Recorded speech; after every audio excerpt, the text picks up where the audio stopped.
నేడు సమాజంలో భర్తలపై వరుస దాడులకు పాల్పడుతూ హత్యలు చేస్తున్న భార్యల కథనాలు రోజు వింటున్నాం చూస్తున్నాం.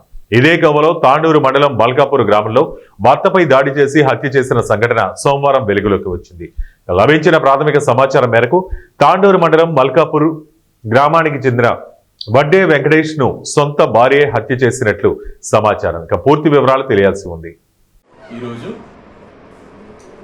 రెడ్డిపల్లి అందిరమ్మ అనే ఆమె మల్కాపూర్ చెందిన ఒక లేడీ వచ్చేసి కరణ్పూర్ పోలీస్ స్టేషన్లో దరఖాస్తు ఇచ్చింది. వాళ్ళ కొడుకు వెంకటేష్ని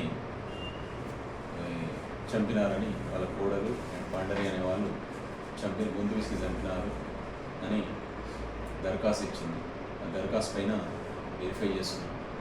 ఆమె ఇచ్చింది నోటీస్ ఏంటంటే వేరే వాళ్ళతోటి మాట్లాడుతున్నది అనే అనుమానంతో వాళ్ళ భర్త ఊకే వెంకటేష్ ఎవరైతే ఉన్నారో అని అడగడం వల్ల వీళ్ళు ఈ భార్య వీళ్ళు వాళ్ళ మామ ఇద్దరు పాండ్ర వీళ్ళిద్దరూ కలిసి చంపేసినారు నా కొడుకునని చెప్పి ఆమె దరఖాస్తు ఇచ్చింది.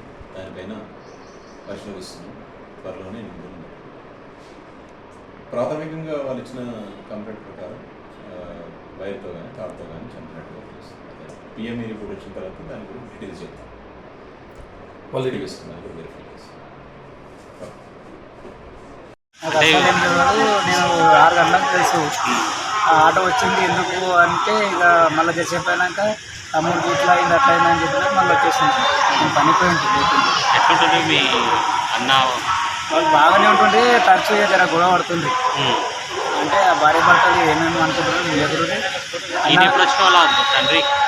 తండ్రి ఆయన ఉంటాడు ఎప్పటికీ. ఆ పిల్లనిచ్చిందేమో కానీ పిల్లనిచ్చిన వెంబడే ఉంటుండే వెంటనే. ఏం పేరు ఆయన పేరు? పండరా ఏం చేస్తాడు? ఏం చేయడు, ఖాళీగానే ఉంటాడు. పిల్లలను చూసుకుంటూ ఉంటుండే. ఇంట్లో ఏమైనా సీసీ కెమెరా సీసీ కెమెరా ఒకటి ఉంది, దాన్ని కట్ చేసింది. వేరు రికార్డుగా కట్ చేసింది. ప్రకారంగా ఒకటి వేసి నాకు అట్లా చెప్తున్నాను. మా మరదల చేతులు బట్టి పట్టుకున్నా అంటే ఒక దీన్ని బట్టి ఇస్తున్నాను. పోలీసు వాళ్ళకి వైరు ఉంటుంది కదా, అది కట్ చేసుకొని వైరు పట్టింది. పాటున్నది మొత్తం వైర్ దొరికింది. పోలీసు వాళ్ళు హ్యాండ్ ఓవర్ చేసుకుంది.